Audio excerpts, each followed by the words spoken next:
아버지, 일주일 동안 각자 삶의 현장에 살다가 이렇게 함께 모여서 찬양하고 말씀 듣고 교제합니다. 주님 우리 안에 큰 기쁨 있게 도와주옵시고, 하나님 우리가 교제하기 위해서 이 땅에 성육신하신 것처럼 우리도 성도와 교제함을 통해서 우리 안에 생명이 흘러가고 넘쳐날 수 있도록 도와주시옵소서.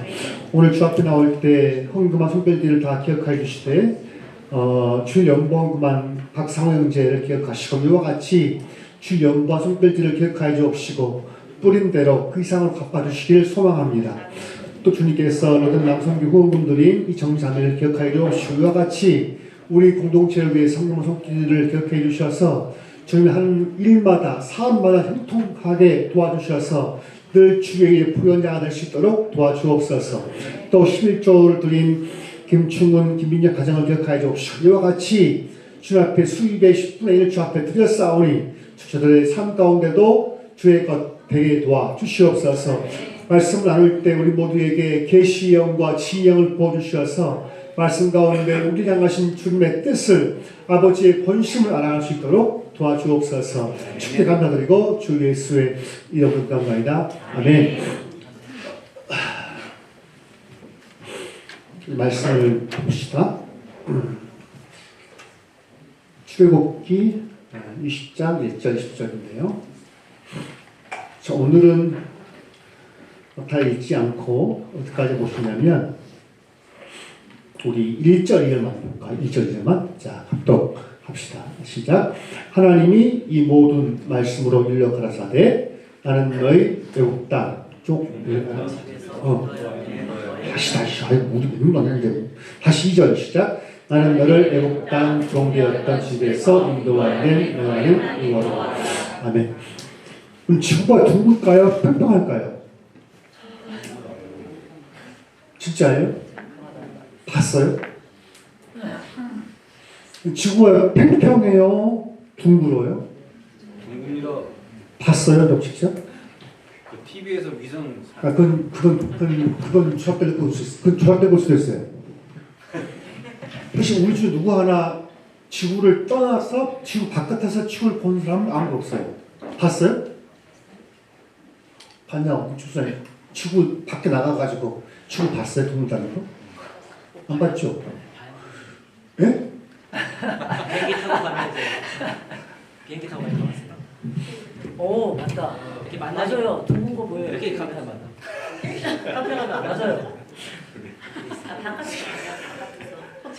네. 놀랍게도 지금도 지구가 평평하다는 문제가 꽤 많습니다.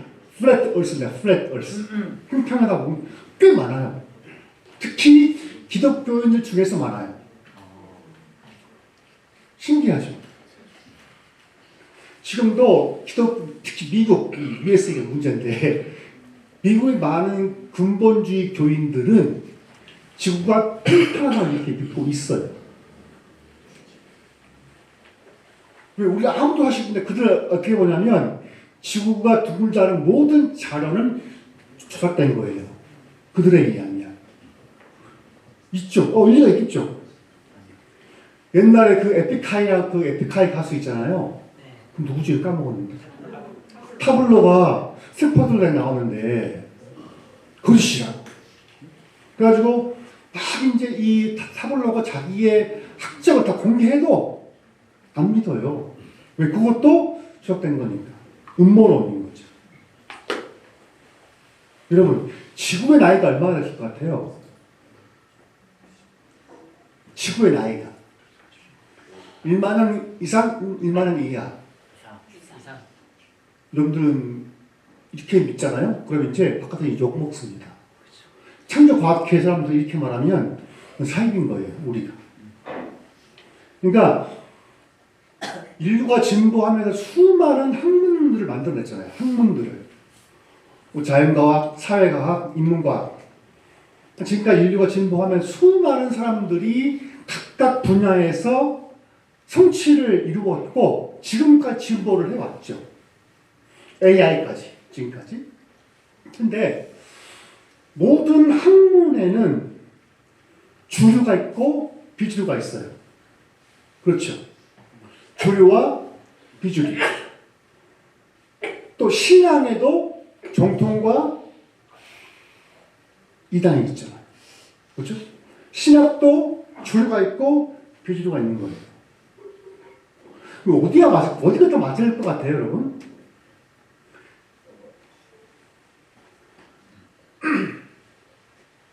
이 말을 왜 시작했냐면, 저희 교회는 과거 50년 넘게 우리끼리만 있었어요. 아세요? 지난 50년간 개척이 69년 11월 30일 날 개척이 되면서 69년 11월 31일 날 개척이 되면서 우리는 그동안 우리끼리만 50년 넘게 갇혀 있었던 거예요. 타 교단과 교류도 하지 않고 우리 안에서만 이루어진 거죠. 그러면 우리 교회의 신앙과 신학이 주류냐 비주류냐 어떨 것 같아요? 비주류였던 거죠.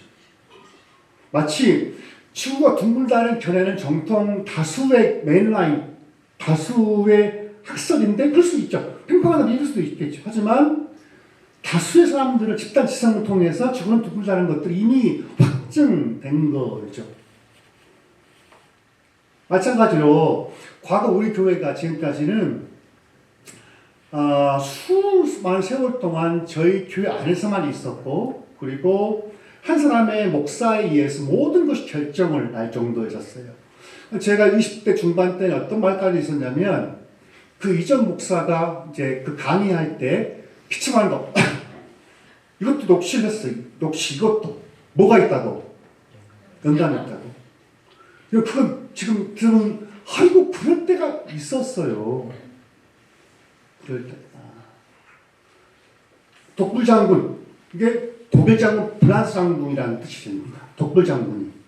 지금 웃지만 과거에는 와 저는 새로운 살인데 너무 좋은데 이렇게 절로 가라고. 일이 절인데 절로 가라는 게 절로 가라는 말이라는 이런 황당한 이야기가 우리 안에서는 사실로 팩트로 받아들였던 공동체였었어요. 그러니까 이제 제가 신학교 다닐 때 제 별명이 뭐였냐면 비베리아가 제 별명이었어요. 비베리아. 제가 옛날 심신 공부할 때 제 별명이 비베리아였어요. 비베리아. 이해가 돼요? 그래서 저한테 그 수많은 학생들이 저한테 쟤는 백종호 학생 비베리아라고 했단 말이죠. 근데 이런 비베리아라는 사람이 우리 교회 최초로 김기동 신학을 정장이 저예요. 또 웃기잖아요. 가장 비베리아적인 사람이 우리 교회 50년 동안 신학을 정리 안 한 걸 제가 한 거예요. 정리를. 그래서 책으로 내려다가 인재 목사님 책으로 내려다가 다 만들었죠. 근데 K2가 반대했죠. 내지 마라. 안 나온 거예요. 감사하죠. 사실. 나왔으면 좀 완전 됐을 텐데. 제가 이제 그리고 16년도 교회를 내가 사직을 하고 교회를 나갔고 다시 돌아온 지가 6년째 됐죠. 그죠? 저의 신앙의 근본 장로교회였었어요. 저는 장로교회에서 신앙생활 시작했고 통합측에서 시작했고 그게 고등학교 때 내비게이터 선교단체에서 배웠던 분실을 연구를 했죠. 3년 동안 꾸준히. 저는 장로교 바탕에서 컸고 내비게이터에서 훈련받았거든요. 저는. 그러니까 순복음교회 가서 방언을 받은 거죠. 복잡해요. 통합 측에서 장로교회에서 시작했고 내비게이터에서 말씀으로 훈련받았고 순복음교회 가서 훈련을 받은 거예요. 지금은 침례교에 있는 거죠. 복잡해요. 장로교, 그다음에 청교단 내비게이터가 뭔지 알죠? 말씀을 여기는 무슨 말씀 안 써가는 게 특징이에요. 그냥 외워야 돼. 모두의 밥을 또 안 줘. 여기는 말씀을 외워야 돼요. 테스트하고 밥을 줘요. 우리 때는 그랬었어요. 그다음에 순복음교회 가서 손을 충만을 받고 방언을 말하고 침례교회 왔잖아요. 제가 뭐를 말하고 싶냐면 이거예요. 그러니까 우리 교회 한 사람에 의해서 신앙과 신학이 포메이션 되다 보니까 이게 우리도 모르게 그 신앙과 신학과 삶의 방식이 우리 안에 녹아있는 거예요. 나도 모르게 녹아있는 거죠. 이렇게. 그래서 우리 교회 문화가 돼버린, 우리 문화가 돼버린 문화 자체가. 근데 이게 정통은 뭐냐면 정통이라는 것은 수많은 비판과 검증을 통해서 다수가 인정한 주장이 정통이란 말이에요. 그렇죠? 안 그래요? 그래요. 그러니까 클래식, 정통이 뭐냐면 수많은 세월 동안 실험과 검증을 통해서 이게 맞겠다라는 합의에 이루어진 정통이란 말이에요. 비정통은 뭐가 있어요? 정통에서 벗어난 거예요. 바른 길에서 떨어진 거예요. 근데 우리 교회는 이 비주류적인 신앙과 신학을 50년 동안 꾸준히 해왔던 거예요. 말하자면 할렐루야 예수란 말을 전 세계에서 하는 우리 교회밖에 없을 거예요. 할렐루야, 이 야자가 여호와 약칭이에요. 엘리야 할 때. 야요가 여호와 약칭이거든요. 그 얼마나 우리가 황당했냐면 할렐루 예수라 할 정도로 우리 심각한 교회였었어요. 저는 문제를 제기했죠. 주보에다 글도 쓰고. 그때 저한테 하는 거, 백목사 개척해. 이게 저는 특징이었어요. 늘 나한테. 백목사 개척해. 침례교부 글 쓰면 잘리고, 중심 글 쓰면 잘리고. 좀 그랬거든요. 전 그래도 우리 교회가 바르게 가기를 원했어요. 정통을 가기를 원했지만 안 됐죠. 지금도 그런 의식이 있어요. 정말 우리 교인들이, 우리 교회가 한 50년 동안의 비주류적인 신앙의 패턴들을 바꿔야 한다. 그래야 희망이 있다. 그래야 우리가 법적 분쟁이 끝난 다음에도 누가 왔을 때도 같이 호흡할 수가 있는데, 이게 우리가 내재되어 있던 이런 잘못된 신앙과 해석들이 우리 안에 되어 있다면 누가 와도 우리는 그걸 배척할 수밖에 없거든요. 저는 그래서 이거 어떻게 하지? 어떻게 해야 우리 교회 건강한 교회로 바른 신학과 신앙으로 갈 수 있을까? 고민을 하는 거죠. 개인적으로. 그래서 오늘은 뭐냐면 이거예요. 율법에 대한 거예요. 율법하게 되면 느낌이 좋아요? 약간 좀 꺼려져요? 율법 하게 되면. 그렇죠. 복음은 좋아요. 율법은 정죄하는 법, 사망의 법, 종예요. 베레아적 시각의 얘기죠, 이게. 응? 그렇죠. 루터란 종교개혁자가 야고보서를 보니까 야고보서는 믿음을 강조해요, 행위를 강조해요. 야고보서는 행위를. 그러니까 빼버려 이렇게 했던 게 루터였었어요. 루터는 율법에 대해 굉장히 긍정하는 입장이란 말이죠. 그러다 보니까 루터는 야고보서 보면서 이거 지파요 빼버려 했던 게 루터예요. 근데 이게 율법을 어떻게 이해하느냐에 따라서 우리 신앙생활 결정될 수도 있다고 보거든요. 율법 하게 되면 이게 율법이라는 게 원래 태훈아 한번 띄워줘 볼까? 율법 그 첫 번째 페이지. 율법 하나 우리까지 여기까지 어떤 관계가 있냐면 첫째 이 율법이 원래 이게 히브리어 율법이 뭘까요? 토라 율법이라는 게 히브리어 뭐라고요? 토라. 근데 이 토라는 명사형이에요. 근데 토라가 어디서 왔냐면 야라 뭐예요? 뜻이 가르치다, 인도하다. teach, guide라는 뜻이에요. 이 율법이라는 단어, 이 토라라는 말은 이 명사형은 원래 야라에서 왔다는 거예요. 가르치다, 인도하다. 근데 이게 이 명사가 토라죠. 가르침, 인도함. 원래 뜻은 원래 율법이라는 말 히브리어 의미는 법이란 말이 그 개념이 아예 없어요. 처음에 그냥 가르치다, 인도하다. 좋은 뜻이죠. 그 다음에 이 토라가 헬라어로 번역되면서 노모스로 번역되죠. 노모스는 이게 어떤 단어일까요? 헬라어. 노모스는 법이야, 법. 진짜 로엘로, 이게, 진짜로. 그러니까 이게 히브리어로 된 성경을 헬라어로 번역하면서 원래 뜻은 가르치다라는 뜻인데 이 뜻이 헬라어로 번역되면서 법이라는 용어로 바뀐 거죠. 자, 잠깐만 봐봐요. 또 봐봐요. 덮어보라고. 아예 그냥 close. 그러니까 이게 원래 이 단어는 그 시대에 맞게 의미가 바뀌어요, 안 바뀌어요? 바뀌어요. 여러분 요즘에 깡패, 얼굴 깡패, 어깨 깡패, 그 말 들어봤어요? 어깨 깡패, 얼굴 깡패. 깡패란 말이 있으면 좋은 뜻이야, 나쁜 뜻이에요? 예? 아이고, 이 노인들은 되게 어깨 깡패는 좋은 뜻이에요. 어깨가 넓다는 거예요, 깡패라는 게. 깡패가 넓다는 게 아니고 이 꼰대들 진짜 얼굴 깡패는 뭐예요? 얼굴이 잘생긴 거예요. 엄청 존잘남. 응? 원래 깡패란 말이 안 좋은 뜻인데 지금 애들은 깡패가 좋은 뜻이에요. 겁나 개 좋아. 우리가 너무 좋아하는데 애들 요즘에 개 좋아. 개 맛있어. 이게 뭐야? 근데 이제 만약에 우리의 영어를 100년도에 연구한다면 그 100년도에 우리 후손들이 깡패를 연구하겠죠. 깡패는 원래 이제 집단을 지어서 그다음에 피해를 주는 남범꾼인데 지금 깡패란 게 종업되게 얼굴 깡패란 게 이게 마치 이 영어라는 것이 본래의 의미가 있는데 시대에 말한 의미가 바뀌어지는 거예요. 이게 마찬가지예요. 원래 율법이란 말은 한자예요. 한자. 그렇죠? 율법, 그다음에 영어로 law, 법.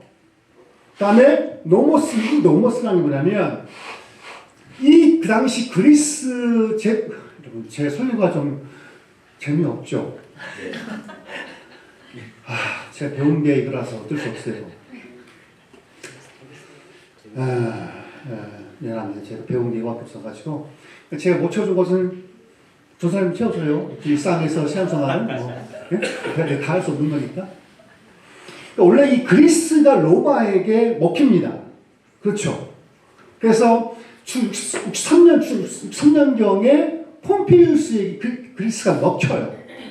근데 로마 그리스를 지배했지만 모든 문화와 모든 언어는 그리스 지배를 받는 거예요. 그러니까 로마 제국인데 그 안으로 들어가는 다 그리스의 문학과 철학이 녹아있던 거예요. 그래서 그것도 그 시기에 뭐라 합니까? 그레코 로만 시대 들어봤어요? 안 들어봤어요? 들어봤죠? 그러니까 로마 시대는 로마 시대를 하지 않습니다. 반드시 그레코란 말을 그리스라는 말을 붙여요. 왜냐면 로마가 지배했지만 역시 로마 사회 전체 모든 분위기는 그리스의 문화가 지배하거든요. 그때 이 토라를 유대인들은 뭐로 번역하지? 해서 노모스로 번역을 한 거예요. 법이란 말로. 로마가 발달한 게 뭐가 있죠? 두 가지가 건축과 법이에요. 두 가지. 뭐라고요? 법과 건축.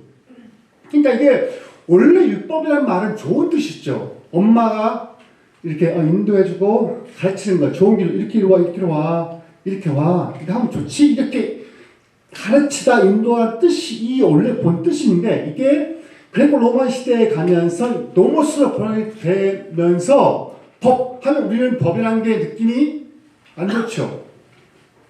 안 좋아요. 근데 법이라는 것은 좋은 뜻인데 원래는. 근데 우리는 일제시대 때 순사들 기억나요? 경찰서 가게 되면 우리 엄마가 그래서 순사가 뭐지? 알아요? 순사 아시는 분? 순사. 우리 때 아는 용어예요. 경찰. 그러니까 일제 식민지 시절 때 우리는 법과 이 공권 자체가 우리는 그 당시에 서민들의 이익을 변호해 준 게 아닌데 그 당시에 법과 공권이라고 누굴 위한 변호한 건데 그 당시에는 일본 제국주의와 기득권 세력에 대해서 법이 악용된 거죠. 쉽게 말하면 법치가 아니죠. rule of law가 아니었던 거죠. rule by law죠. 법을 악용해서 유지하는 거야. 쉽게 말하면. 그러니까 우리 정서에는 율법하게 되면 느낌이 안 좋은 거죠. 율법은 사망의 법 이렇게 되다 보니까 율법 자체 아주 우리는 율법을 폐기해야 하는 걸로 보는 거죠. 그래서 우리 기본적으로 성락교회는 반율법주의가 강해요.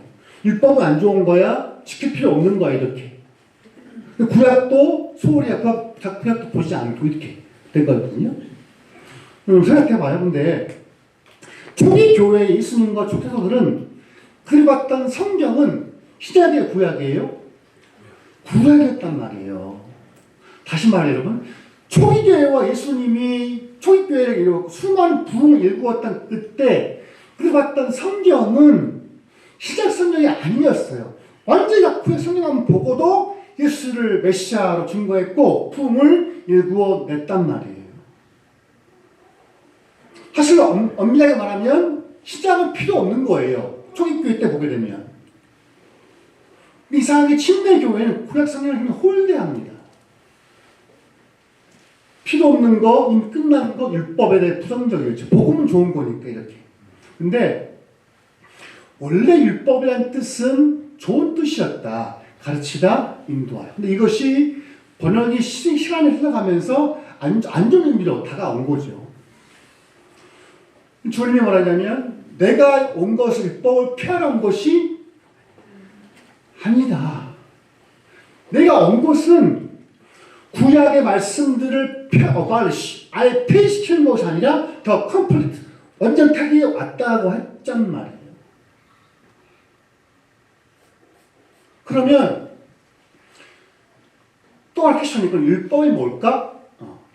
율법이 어떤 게 있을까요? 613가지 조항이 하라, 하지 마라. 몇 개요? 613가지예요. 3가지. 근데 이 율법에는 어떤 게 포함될 수 있을까요? 율법에는 십계명 들어가겠죠. 그 다음에 도덕법, 또 제사법, 또 이건 먹어서 먹지 마. 음식 결례법, 그렇죠? 다음 성전의 제사법, 수가 있겠죠, 이렇게. 근데 이 구약이 이제 이 구약 때 나온 주의 말씀이 율법의 큰 덩어리에 포함된 실제로 율법이라는 말씀은 여기 안에는 제사법 포함되지를 않습니다. 원래 율법. 장례법도 포함되지 않아요, 원래는. 보통 이렇게 얘기하나요? 이 율법의 큰 덩어리를 하나는 도덕법. 여기. 이거 하지 마, 이거 해. 그 다음에 또 뭐가 있을까요? 사회시민법 있죠. 그러니까 소가 받으면 소를 이렇게 있잖아요. 뭐, 가름하지 마, 수막 있잖아요. 이게, 이 시민법이 있죠. 또. 말하면 뭐가요? 제사법이죠, 이렇게. 이 가운데서 폐지된 게 있어요. 폐지된 게 있죠. 어떤 게? 제사법. 그렇죠. 히브리서를 보게 되면 다 제사법에 대한 내용만 나와요. 쭉. 히브리서를 잘 보면 히브리서는 신약에서 구약이라 불리는 히브리서 같은 게 보게 되면 다 제사법이에요. 이미 끝난 거죠. 왜? 예수님의 십자가 죽음으로 인해서 다 끝난 거예요. 그러면 시민법은 이것도 지금 안 맞죠. 왜? 구약이라는 그 율법 중에 시민법 같은 게 대부분 농경시대 때 이루어졌던 법이거든요. 안 맞았죠. 그것도 빼고 나머지 뭐가 남았을까요? 도덕법만 남는 거죠. 그 중에 그 핵심이 뭐예요? 십계명입니다. 주님이 딱 오셔가지고 한 율법사 물어본 거죠. 주님, 내가 무엇을 해야 영생을 얻겠습니까? 물어보니까 경에 뭐라고 기록되었고 뭐라 읽느냐 하기도 했죠. 기억나요? 기억나요? 두 가지. 첫째, 하나님을 마음 가운데서 사랑하라. 그 다음은 이웃을 사랑하라. 그러니까 예수님이 이해한 율법의 핵심은 이거예요. 그러니까 십계명 포함된 그 계명이 율법의 핵심인 거예요. 핵심이 뭐냐? 하나님이랑 이웃이랑. 그럼 이 율법이 폐지된 거 안 된 거예요? 이것은 안 된 거죠. 이렇게. 오늘은 뭐냐면 하나님이 최초로 자기가 너희들은 이렇게 살아야 되라고 준 법이 이 십계명인데 오늘 읽은 말씀이 1절, 2절이에요. 자, 봐봅시다. 하나님이 이 모든 말씀으로 일러 가라사대 나는 너를 애굽 땅 종되었던 집에서 인도하여 낸 하나님 너라 했죠. 이게 십계명에 포함될까 안 될까요? 자, 퀘스천 질문. 자, 지금 이 2절 말씀은 십계명에 포함될까 안 될까요? 많이 봐요. 틀려 상관없습니다. 안 돼요. 예, 우리 개신교는 포함되지 않습니다. 유대교인들은요 안 되죠. 포함시켜요. 달라요 이게. 유대인들에게 구약을 깊이 연구한 유대인들에 의하면 이것 십계명에 포함됩니다. 그럼 왜 됐을까요?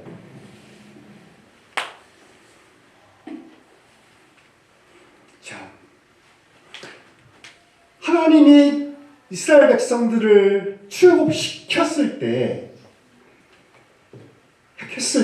자, 이스라엘이 뭐 한 게 있어요? 있지. 그러나 하나님이 이스라엘 백성을 사랑하셔서 전폭적으로 그들 백성을 이렇게 출애굽시킨 거죠. 그래서 뭐라 했냐면, 방금 좀 부탁합니다. 출애굽기 19장을 좀 보여주세요. 19장 4절 한번 볼까요? 4절만 봅시다. 같이 합독합시다. 자, 우리 좀 다시 차리고. 자, 시작. 나의 애국 사람에게 어떻게 행하였음과 내가 어떻게 독수리 날개로 너희를 업어 내게로 인도하였으 너희가 보았느냐. 오케이, 다시 한번 자, 봐봐요. 지금 하나님 어떻게 출애굽을 묘사하냐면 내가 어떻게 독수리 날개로 너희를 어떻게 업어. 그러면 자, 여러분, 아기를 업는 때 그 아기가 일을 한 거예요? 엄마가 일한 거예요? 그렇죠. 그러니까 하나님이 볼 때는 출애굽 사건의 주체는 이스라엘 백성이 아니었던 거예요. 누구예요? 하나님이 전폭적으로 주권적으로 그들을 독수리가 이렇게 인도해 낸 거예요. 그럼 그 출애굽 그 구원 사건은 주체가 누군 거예요? 하나님인 거죠. 즉 하나님이 이스라엘 백성들을 출애굽시켜서 광야로 인도하신 사건의 핵심은 뭐냐면 이스라엘 순종에 앞서 하나님 아버지의 인도하시고 구원 사건이 먼저 있던 거예요. 즉 지금 이스라엘 백성들은 출애굽을 이미 한 거죠. 여러분 순종으로 은혜로 어떤 게 먼저예요? 그렇죠. 그렇죠. 율법은 왜 줬냐면 하나님이 율법을 지켜야 돼 구원받아 백성이 될 거야가 아니라 넌 나의 전폭적인 힘으로 네가 구원받았으니 구원받은 자 이렇게 살아야 돼 라고 준 게 뭘까요? 율법인 거예요. 율법을 준 게 이유가 뭐냐? 출애굽의 텍스트는 죄인되면 깨달아라가 아니라 너희는 내가 너희를 완벽하게 내가 너희를 구원했으니 구원받았으니 은혜로 구원받았으니 은혜 받은 자가 이렇게 살아야 돼 라고 줄 거예요. 방금 다음 페이지 한번 그 PPT 준 거 보여주시겠어요? 다 끝났습니다. 자, 제가 읽어볼게요. 가르침과 인도라는 고대 이스라엘의 포괄적이면서 두루뭉실한 개념의 토라가 신약 시대에 와서 법이나 율법으로 이해된 것은 이러한 문학적 굴절을 겪기 때문이다. 다음 페이지 있을까요?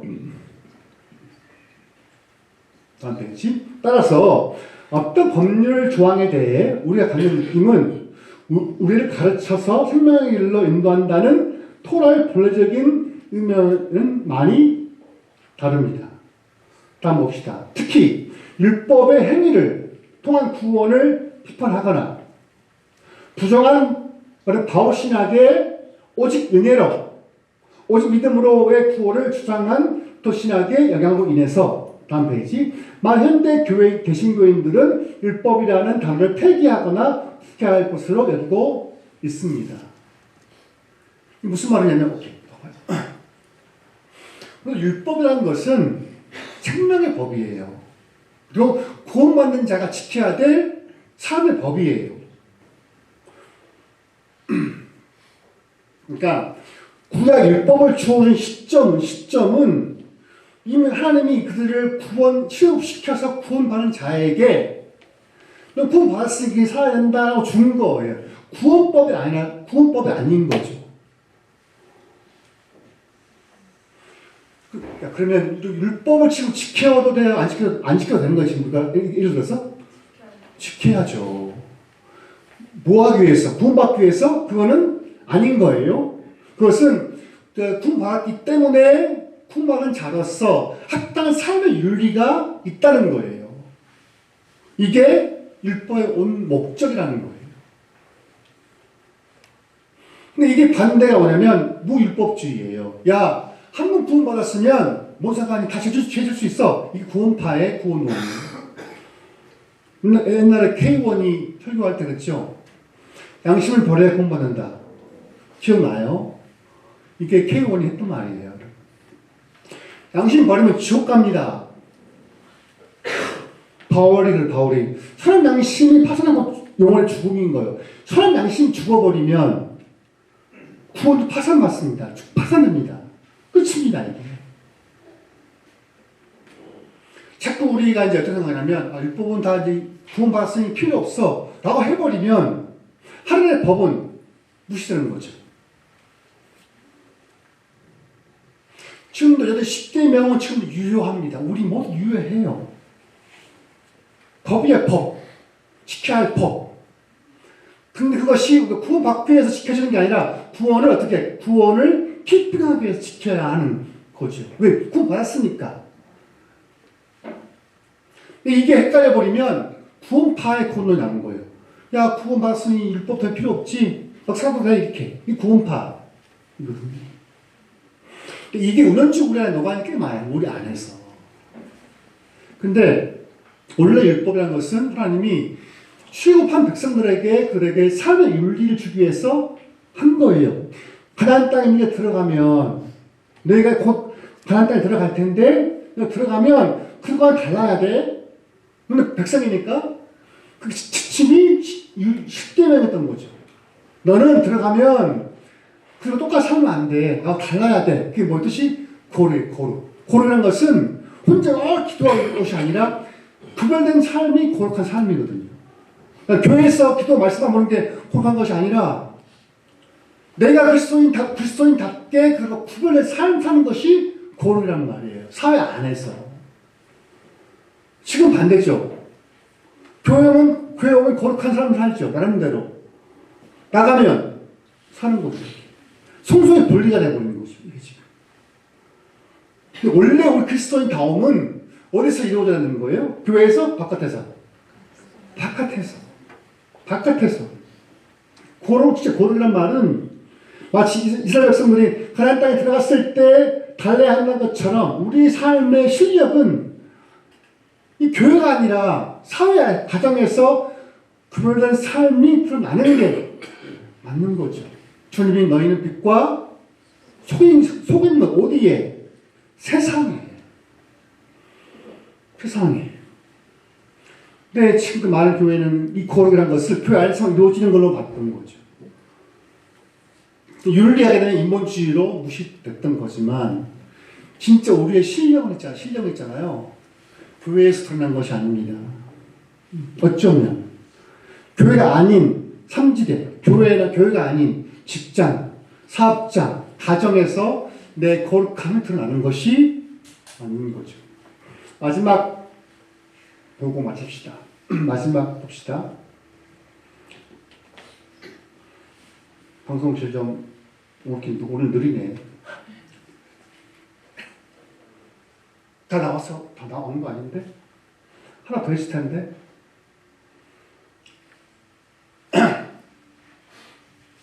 태어나 없어? 세 번째 페이지. 자, 제가 잘 따라와 보세요. 놓치지 말고 너무 중요한 거니까. 10계명 서문, 아까 그 서문은 구원과 율법의 관계를 알려준다. 율법 순종의 구원을 이루는가? 아니에요. 그건 아니에요.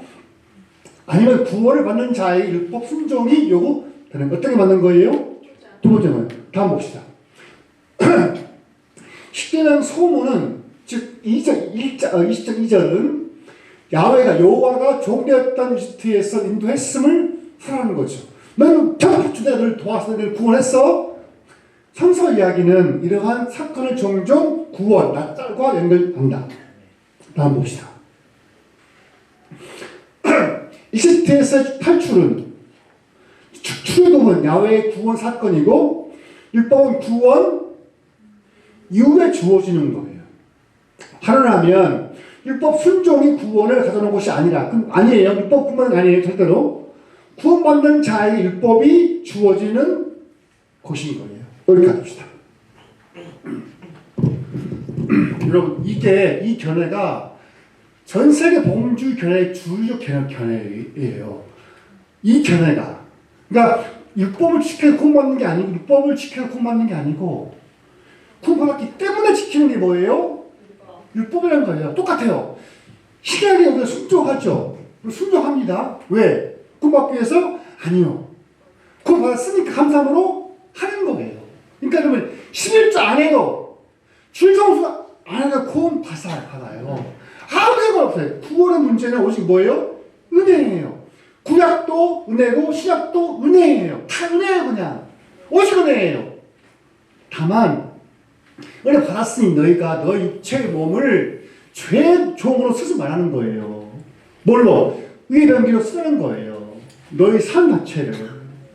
이게 신약 성경의 율법의 주류 해석이 이거란 말이에요.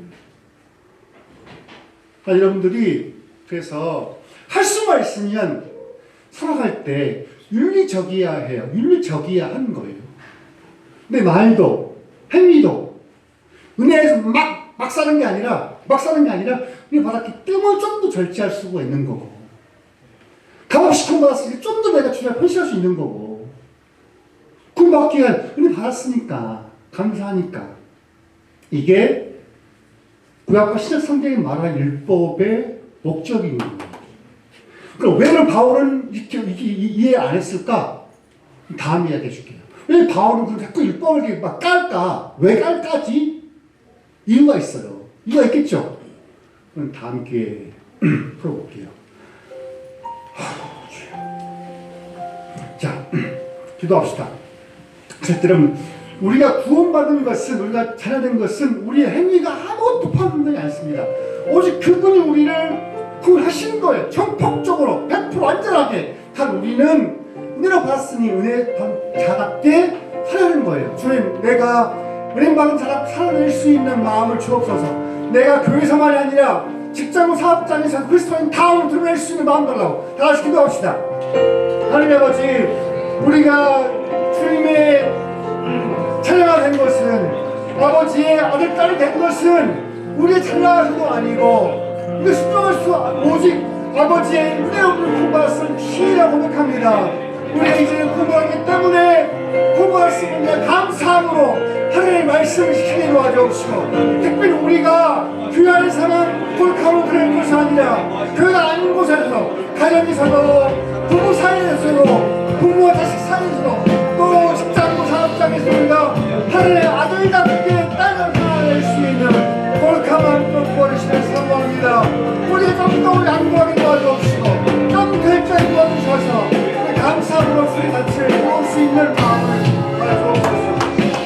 하나님 아버지, 우리가 자녀가 된 것은, 우리가 구원받은 것은 우리가 11조 많이 해서 주의 성수 안 빠져서가 아니라 우리가 죄인됐을 때 주님이 언제 찾아와서 우리를 자녀를 영접해 주셨사오니, 우리가 답없이 아무 공로 없이 구원받았사오니 그 은혜를 잊지 않게 도와주옵시고, 은혜 받은 자답게, 은혜 받은 자답게 우리가 교회에서만 아니라 일상 속에서도 그분의 자녀임을, 은혜 받은 자임을 드러내게 도와주옵시고, 때로는 우리가 하다 보면 실망할 때도 있고 낭망할 때도 있지만, 바울이 말할 때 선을 행하다 낭망치 말라고 하신 것처럼 우리 이 애로운 길을, 허무한 길을 주님과 동행할 수 있도록 도와주옵소서.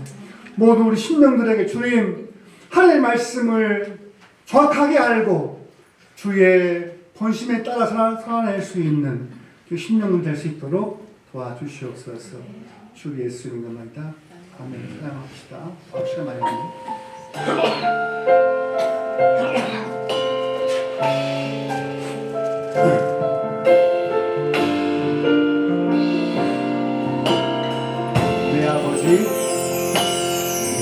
아버지 그 안에서 내 영혼은 안전합니다. 주 손길로 내 삶을 안으시니 그 평강이 나를 덮습니다. 이름 넘어지며 흔들리지만 주 내 안에 거하며 나를 붙드시니 내 생각은 주께로 돌리고 주시는 평강의 옷을 입습니다.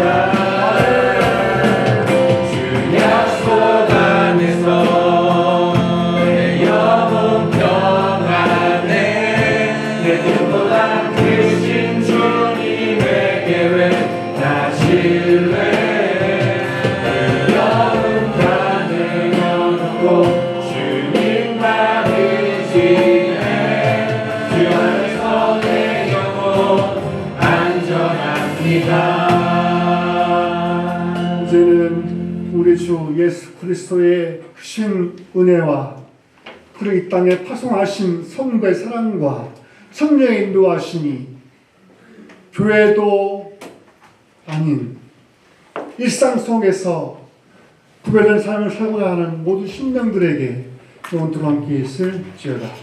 아멘.